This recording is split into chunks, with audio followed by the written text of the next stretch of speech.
Hey everybody, welcome to the Happy Harvest Homestead. Today we are going to be talking about culling rabbits. While thankfully I haven't had to cull any of my rabbits for a long time, a recent conversation I had with someone about culling rabbits has got me thinking about it, and I thought maybe I should turn on the camera and make a video about my thoughts and experiences to hopefully help some of you guys. The main misstep I want to prevent you guys from taking is culling too heavily. You guys know I am a very natural person. If an animal is sick, I'm far more likely to let nature take its course, maybe use a couple herbs, but I'm not going to buy medication for it, and I'm definitely not going to take it to the vet. And as you've seen, I'm not opposed to culling at all. Over the years, I have culled rabbits all the time for all of the usual reasons. Most of my cullings were of sick rabbits. There were oftentimes like kits who were born deformed or something and they weren't going to live, or they had a wound, and so I'd cull them. And then there were cases like Lolo where she just got too old and wasn't producing good litters anymore, so we butchered her. I think the time I was culling most heavily was that 2 years ago, 3 years ago, when we had a Pastorella epidemic sweep through our rabbitry. We had put a lot of stress on the rabbits by just moving them into a new colony. It was springtime, and the weather was really warm, but then all of a sudden we got a cold snap, and the temperature dropped, and it snowed in April. All the beautiful, dogwood flowers were covered in snow, and it looked really silly. But with the stress of moving and the sudden drastic weather shift, a bunch of our rabbits started sneezing. They had goopy white snot dripping out of their noses, and after some research, I discovered that those are symptoms of a disease called Pastorella. I believe it's like a bacteria imbalance or something, and most rabbits have Pastorella bacteria inside them, but if the bacteria gets too big, then it makes symptoms start showing up, and once it gets super big, it's nearly impossible to get back down to normal size, and if you leave it untreated, the rabbit will eventually die, and it's also super spreadable. We had dozens and dozens of healthy older kits who were out pasturing and were going to be butchered soon, but slowly, one by one, they started sneezing, and they'd have to be killed before they reached butcher weight. So I was doing a lot of culling that year. But an important point to remember in the story is that the sickness these rabbits had was incurable. This is the point I'm trying to make. I believe it was the next year, which was last year, that we had another disease hit our rabbitry, and this time I couldn't figure out what it was. The rabbits who were dying had all the symptoms of coccidiosis, except for that both their liver and intestines were clean. No matter how hard I looked, I could see no parasites in any of the dead rabbits. And to this day, I'm not entirely sure what it was.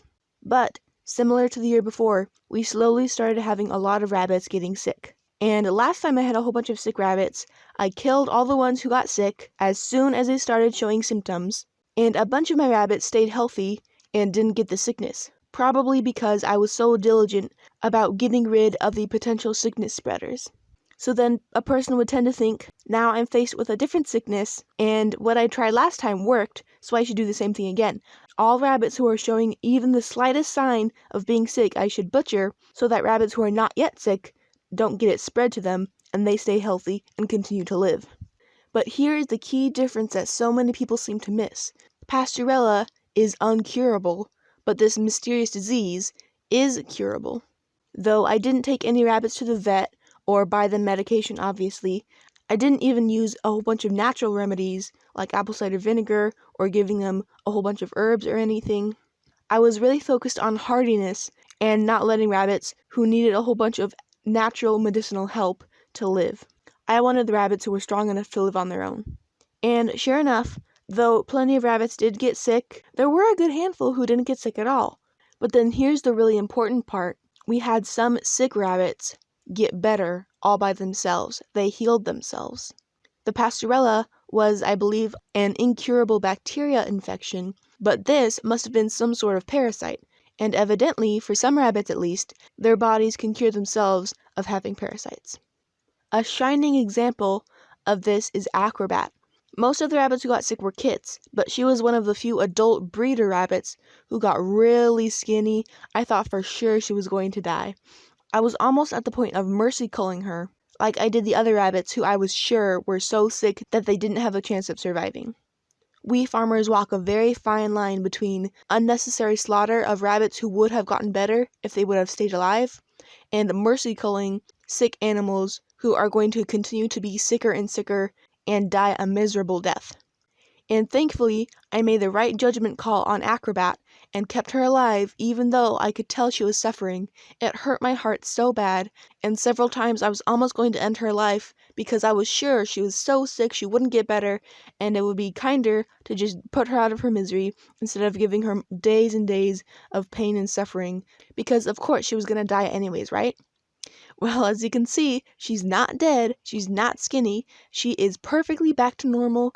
I did absolutely nothing, not even any natural remedies, and she cured herself. She went from skinny and her fur was all gross and patchy, she was lethargic, and I was 99% sure she was going to die, to now she is one of my fattest, biggest, healthiest rabbits. She's active, her coat looks great, she has a nice thick dewlap.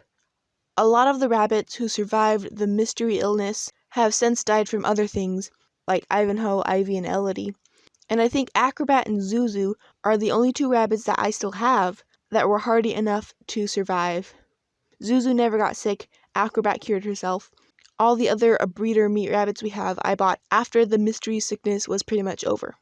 So any of you rabbit breeders, or I guess any type of animal breeder, who are all about raising natural, hardy livestock, culling the sick ones and letting the healthy ones live, just like me, please, please don't be automatically killing any sick animal you have if there's even a slight chance they might survive, because you, like me, might have an animal who right now is super sick and weak and undesirable, but will get better and become one of the healthiest, hardiest, most desirable animals you have.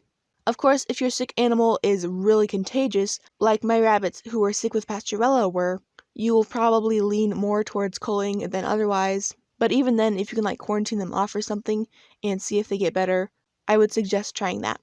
I hope none of you have the awful experiences I have with sick animals and having to make these hard choices. But if you do, I hope the information I have learned from my hard experiences and am now sharing with you are able to help you to better your animals, better your farm, and better your life. Thanks for watching.